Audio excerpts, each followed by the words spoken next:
Okay, guys, welcome back to Basics. Are you bored of us yet? So again, if you're new here, please go back on the channel.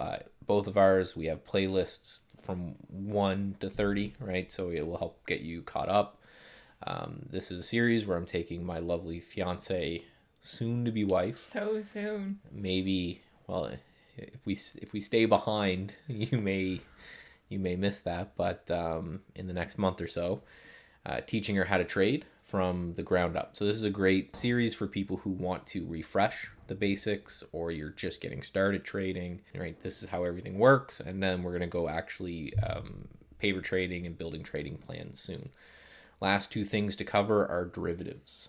You excited? Oh, yeah. So I have, if anyone follows me on Twitter or anything, I actually have 8 letters after my name, and they're all based on derivatives. So academically, I know a lot about this, but I don't actually trade these myself. But I thought I would introduce them to you because they may resonate with you. It's not like there's anything wrong with trading these. It's just not the style that I've kind of built over time. And again, I apologize. We should close that in a second. But we're getting some work done to the backyard. So if you hear something from time to time, I installed a noise gate. So I hope that helps. But if not, Sorry. It should be done soon. So here's our channels. Come, if you're on my channel, Jessica always has whatever the next episode is, so go check it out there. And if you're on her channel and you want to learn more, I try to make sure that everything I put on mine is educational in some way, shape, or form. So go check us out. Futures contracts. So do you remember ETFs from last time? I'd be lying to you if I said I did. Okay. So remember, an ETF was just a combination of instruments. So, the S&P was 500 of the top stocks. Right. Yes. Gold was just like physical gold held somewhere. So those are ETFs. And part of the problem with those is that they are managed by someone else, and you have to pay those people. So they have management fees involved with them and things like this. So there's an additional instrument that does almost the same thing but has some advantages, and we'll go over those now, and those are futures contracts. So first, and this is kind of important, is here's kind of the dictionary definition. So a futures contract is an obligation between two parties to transact, to trade some instrument at a predetermined date and time and price in the future. And obligation is the key word. So that will make more sense in a second. But here's why they were invented, and this is usually a pretty good one to make people understand them. Imagine you're a wheat farmer. Look how happy that wheat farmer is. I was very happy that I found that picture. Were you as happy as that wheat farmer?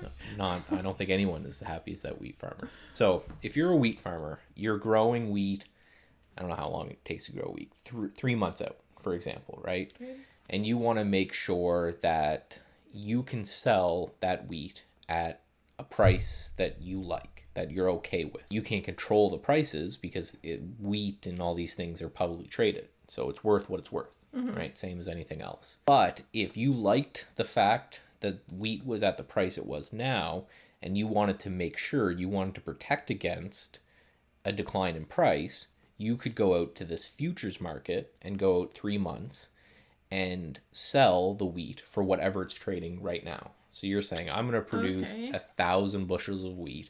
Let me go to the market and sell them, right? And then the other way, imagine you're a baker, right? So as a baker, it's completely the other way around. You need to buy wheat to make bread. So if you're okay with the price the way it is now, and you need to buy 3 months worth of wheat to make your bread, you would go to the, right? And you would transact. So what this created was futures market. And this is actually, remember how we talked about how candlestick analysis came from rice traders. That was kind of the original market for this kind of thing. So that's what the futures market is. Basically saying, I want to lock in a price for that future, and I want to do it depending on what side I am. Now, what we found is that, right, there's not a baker for every farmer, right? There's not a, someone who needs gold for everyone who produces gold. So what happens a lot of the time is that traders, like me and you, are actually in there trading and speculating on these, and that helps the farmer and the baker buy and sell it. So that's the point of them. It's basically secure a price into the future, and these contracts are traded forever. and all the time they're 24/5. So they're open Monday to Friday, basically 24 hours a day. So at any time, this farmer could go down and say, okay, I want to sell 1,000 bushels of wheat for July at this price, and then they're done. So the benefits of futures trading. So we are not a baker nor a farmer, but what we are is someone who wants to speculate on the change of prices. What's the benefit of trading futures over stocks, right? And this is what both of these lessons for futures and options are going to be about, is what's the difference between what I've been teaching you normally. Super high leverage in the futures market. I think 10 or 20 to 1 you can get. So if you really want to be aggressive, you can do that much better in the futures market. Part of that, the reason behind that, is because of the 24/5 type of markets, right? It's a lot easier for them to get you out of a position that goes bad when they're open all of the time. Huge liquidity. Essentially, that just means, we talked about liquidity and volume, your ability to get in and out at whatever price you want. I just have a quick question. Yeah. Are you allowed to do this with Bitcoin? Yeah, there are Bitcoin futures. Huh. Yep. So like when it was at like 25K, if you would have bought a future Bitcoin, like how does that... Well, you would have sold at that price and said, I want to Yeah. provide you, and you got to remember at the end of that contract, they're either what's called physically settled or cash settled. So physically settled means basically we were writing a contract that, say, for $10 a bushel, I'll give you 1,000 bushels of wheat in December. So physically settled means I'm actually going to bring the wheat to your house. Okay, yeah. Right? And you're going to have cash settled means we settle up for whatever the cash value of those instruments are at that time. And yeah, you could do the same thing with some exchanges with Bitcoin, where you say, I'm going to deliver you 10,000 Bitcoin at this future date. And that would make sense for miners. Like, I was involved with a miner for a while there. And that's a lot of what I did. I was just curious if it worked, if it was in the Bitcoin market as well. And it's because they're just contracts between two people. In theory, you can do them with anything. Now, there's a lot of regulation and everything involved to make sure you're not running a scam, but you can do them with just about anything. So then the 24/5 markets are great, because if you want to buy a future and you want to set out the stop loss, you don't need to worry about these gaps as much. They can happen over the weekend. They close usually at 5 on Friday, our time, and then they open up at 6 or 7 on Sunday night. And then they trade through the week. And then easier to short. So the thing is we talked about shorting a stock, is you need to go find some stock to borrow to short that stock. And sometimes there's none out there, which just means you can't short and move on to your next idea. What you can do with futures is since you're writing a new contract, you can just make unlimited amount of contracts. So you don't have to borrow anything to short. You're just writing a contract saying, I'm writing the obligation to sell this instrument at this time. So you can short whatever you want. The drawbacks are about the same as the other one, where there's high leverage, right? That's either a good thing or a bad thing, depending on how you use it, right? Huge liquidity also means less movement on average. The more something's traded, the less it moves. The more it's close to what that fair value that everyone agrees upon is, it is.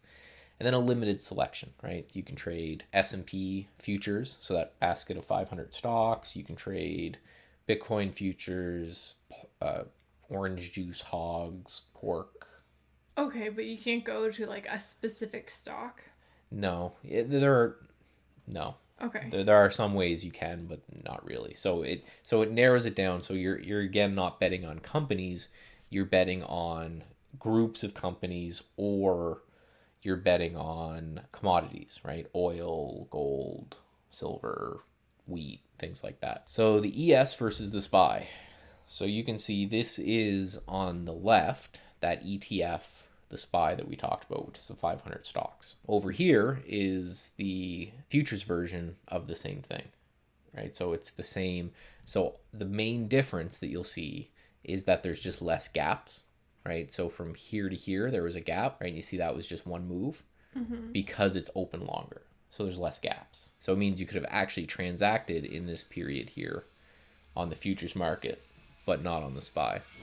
Again, if the mic's picking that up, sorry, it will be cleared up in the next few videos. Right, and the last bit for this one is Forex trading, which goes along with futures trading, and you can do this in the futures market as well. And Forex is just trading other currencies.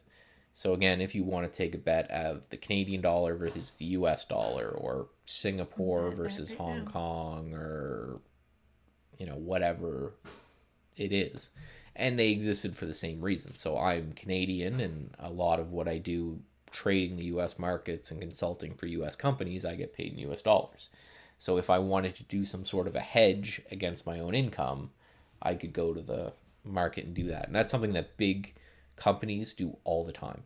Apple is an American company, but if I'll go give them Canadian dollars for a computer, they'll then give that to a bank that will then convert that back into US dollars. FX market is huge, and you can see a lot of the benefits are the same, right?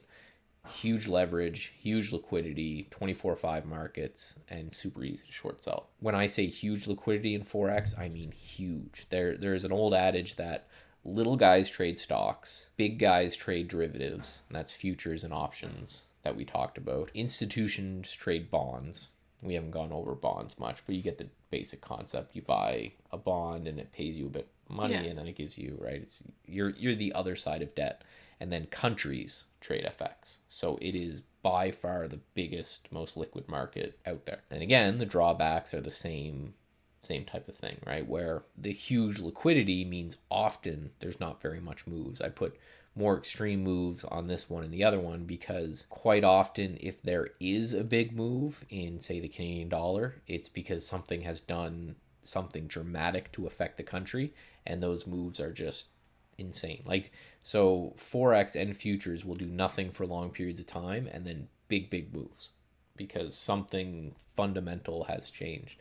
And then the limited selection, no one's really trading, the Kiwi much, which is the New Zealand dollar, right? There's like US, Canada, Euro, pound, right? And you've got 5 or 6 big currencies, and that's it. Again, the advantage of trading these things is that there's less things to focus on, but that also requires more patience. So as you know, when you're scanning through your stocks, sometimes it's hard to find a good setup. And it would be more so in these markets because there's less of them to go through. What you lose there, you gain in the fact that you could buy as much or as little of the companies as you, or the things as you want. So this is the Canadian dollar versus US dollar. Again, I just want to show you that the charts look the same, the candles are the same, the setups may be the same, right? There's no difference to them other than what it is you're betting on. Make sense? I think so. That was just kind of me chatting on you for a while. No questions about derivatives? I don't think so. Okay, that one was fairly straightforward. The next one will be a little bit more complex, but we'll see when we get there. I should say bye. Bye, everyone.